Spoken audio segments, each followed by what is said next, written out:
Not so long ago, the Earth was ruled by giants, not in myths, but in bone and muscle. One, a towering beast wrapped in fur with tusks that could upend trees. The other, a feline killer, armed with knives for teeth and the patience of death itself. But what if they met? Not in a museum, but on the frozen plains of survival. What happens when 6 tons of raw power faces off with nature's stealthiest assassin? Let's rewind the clock. The Ice Age, the ultimate battlefield, and at the center of it, 2 apex predators from opposing worlds. This isn't just a battle, it's a clash of survival strategies honed over millennia. And the winner? Well, you might not like how it ends. Woolly mammoths were the armored tanks of the tundra.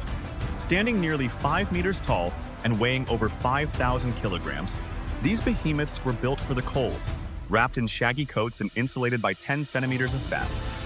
They roamed Europe, Asia, and North America like royalty, in tight-knit herds with deep emotional bonds. Giants, yes, but thinkers too. Then came the predator, the saber-toothed cat, also known as smilodon. Shorter than the mammoth by several meters, but no less lethal. Living in the temperate regions of the Americas, it was a master of ambush. Muscles coiled like springs, canines as long as your hand. A face that spelled doom.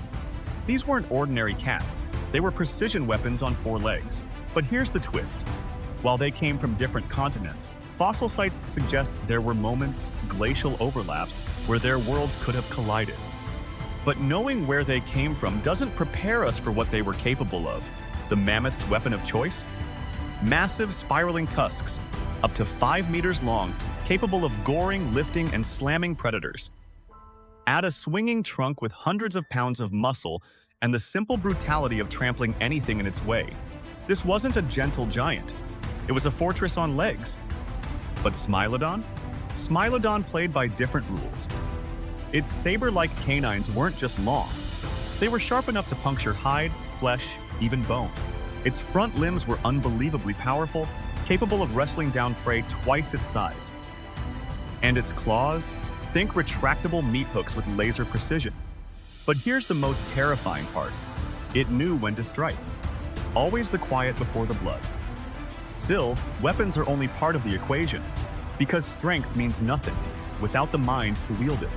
Mammoths weren't just large, they were smart. Their social intelligence rivals modern elephants. They could mourn, remember faces, and communicate danger across great distances. Some scientists believe they even performed ritual-like behavior when one of their own died. Group survival wasn't just instinct, it was culture. Smilodon? A lone hunter, a shadow that slipped through brush and snow. Its brain wasn't as developed for social tasks, but what it lacked in group dynamics, it made up for in razor-sharp tactical instincts. It could judge distance, detect weakness, and time its attacks with eerie precision. So what happens when brute strength meets a calculated strike? Picture this. A wind-swept tundra, silent but for the crunch of snow beneath giant feet. A lone mammoth grazes unaware. In the shadows low to the ground, eyes locked forward, a saber-tooth waits. The cat strikes, an explosion of speed and fury. It lunges for the flank, aiming between ribs for vital organs. The mammoth flinches, turns, and lets out a trumpet that echoes for miles. No herd answers. It's alone. Tusks wink. The smilodon dodges fast, too fast. It lashes with claws, draws blood. The mammoth charges. The ground shakes, but the cat slips beneath, aiming for the legs. The first wound slows the beast, the second weakens it. The third, delivered under the belly where skin is thin, causes a rupture that no amount of size can withstand. And just like that, power means nothing, because agility always finds the gap. The mammoth collapses, breath shallow, eyes wide. Its tusks twitch, its trunk lifts one last time. But the cat is gone, wounded but victorious. Not triumphant, just alive. Because in the Ice Age, even winners bled. Even predators feared the cold. This wasn't a battle of good versus evil, it was evolution's cruel audition. And what it chose to keep was speed, precision, and patience. So who won? The saber-tooth? Barely. But long-term, neither survived. The ice melted, the forest grew back, and both vanished. Yet the idea of this battle still lingers. Because it's more than just ancient predators, it's the question we ask even now. What truly wins, brute force or cunning?